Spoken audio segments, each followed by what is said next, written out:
טוב, יותר מ-500,000 איש צפויים לעבור השנה בנתב"ג במהלך חופשת הפסח. וואו, קלט איזה מספר אדיר זה? חוץ ממני וממך. ואם גם בא לכם לטוס ועוד לא הזמנתם כרטיס, לא פספסתם שום דבר, יכול להיות שאפילו קצת תרוויחו. אנחנו אומרים בוקר טוב לדורי שושן, סמנכ"ל השיווק של ישראייר תיירות ותעופה. בוקר טוב. בוקר אור. טוב שחיכינו? לחג הראשון לא, לחג השני אולי כן.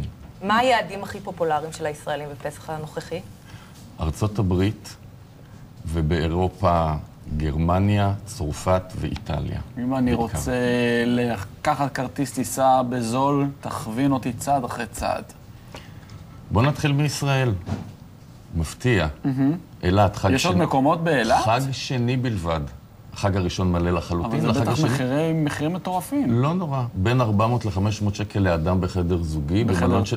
באיזה מלון? של 5 כוכבים. איזה מלונות פה פנויים בחג השני? בחג השני רובם. רוב המלונות עוד יש מקומות, גם ב5 כוכבים, גם ב5 כוכבים דלקס. בחג הראשון מלא לחלוטין. ואם טיסה? אם טיסה זה עוד כ-500 שקל לאדם הלוך חזור. תשמע, אבל לנסוע לאילת בחגים זה על גבול ההתאבדות. לא, אז הוא אומר לך שהחג השני שם די ריק, אז רצח, מה שקורה שם זה אנשים בשביל פתית דורסים אחד את השני. וטורקיה פחות משתוללים? בטורקיה? אז בטורקיה יש מקומות לחג השני באנטליה, במחירים מאוד מאוד נוחים, ברמה של כ-$400 לאדם בחדר זוגי. רגע, חג ראשון גם התנפלו על טורקיה? לגמרי. רגע, אז בחג השני... שכחו את ארדואן, אתה מבין? זה כבר ביסרו על זה. בשקט, הרבה מאוד ישראלים. החג השני בטורקיה, 400 כולל טיסה, כולל מלון? נכון. כמה ימים? לאדם בחדר זוגי ל3 לילות. במלון טוב? במלון טוב מאוד אפילו, בקלאב. בפול בורד? בפול בורד. ודוטי פרי עליכם? גם עלינו וגם עליכם. יפה, אה? רומא, אנחנו רואים טוס וסע לשבוע כמעט... $635. מתי אנחנו מדברים? אנחנו מדברים בעיקר שוב על החג השני. החג הראשון... זה מחיר מדהים. מדהים מאוד, זה כולל טיסה ו7 לילות רכב. מה אתה אומר? כן, מה שעוד אני רוצה לציין זה מהיעדים הקרובים, זה את רודוס וקרטים, ברמה של כ-$450 לאדם בחדר זוגי, זה מחירים מאוד מאוד... ברלין הטיסה וה5 לילות, כמה כוכבים אנחנו מדברים? לינה באיזה רמה? 3 עד 4 כוכבים, מה אתה מדבר? 3 כוכבים בברלין זה רמה גבוהה. ואנחנו מדברים כולל ארוחת בוקר או לא כולל? כולל ארוחת בוקר. ויהיה נקניק קטן בארוחת בוקר? כן, אבל מצות לא יהיו. מצות לא יהיו. תשמע, איך... ואחרי שנגמר החג השני, המחירים צומחים שוב? בעוד רמה?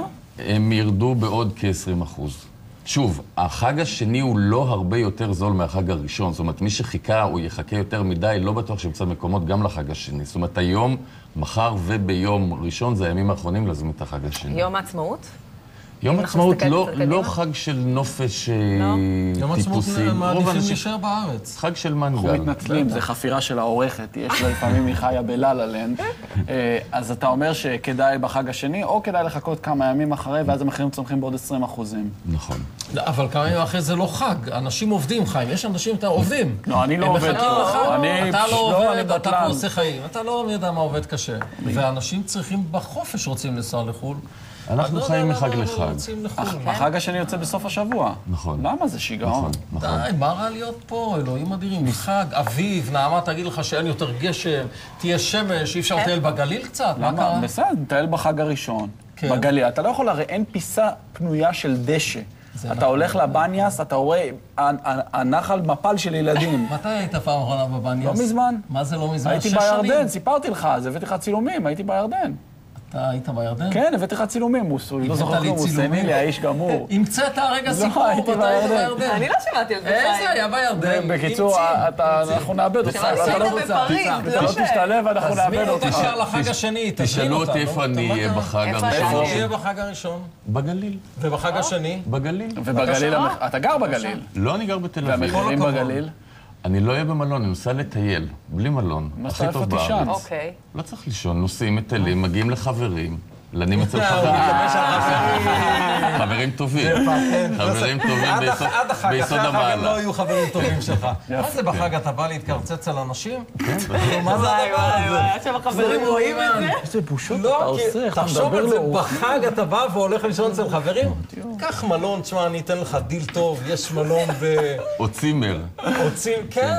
אנחנו יכולים לראות עוד פעם את רשימת המחירים, רק כי הם באמת ככה מעניינים מאוד לסיכום. אנחנו מסכמים, אנטליה, שימו לב, רומא, ניס, לא כל כך נעים בניס. למה? נהדר. הייתי שם הריביירה הצרפתית, פנטסטית. אתה היית בניס פעם? פעמיים. אני הייתי בניס איזה לילה אחד, היה לי מלון שם, הייתי בכאן, הייתי צריך לנסוע בניס, נסעתי בלילה, כל הטיילת סרסורים ואנשים מופקרות. אז זה העניין שאתה נוחת בניס, לוקח את הרכב ונעלם לשבוע, ורק חוזר לטוס משם. אבל המלון כולל את ניס, לא? לא, זה לא מלון, זה טיסה עם 7 לילות רכב. זה טיסה עד לניס, אתה מקבל רכב, נוסע לשבוע וחוזר בטיסה אפשר לישון לארץ. ברכב.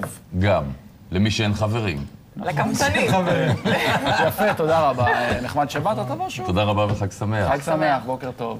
אנחנו מזכירים לכם את ההצבעה הגדולה.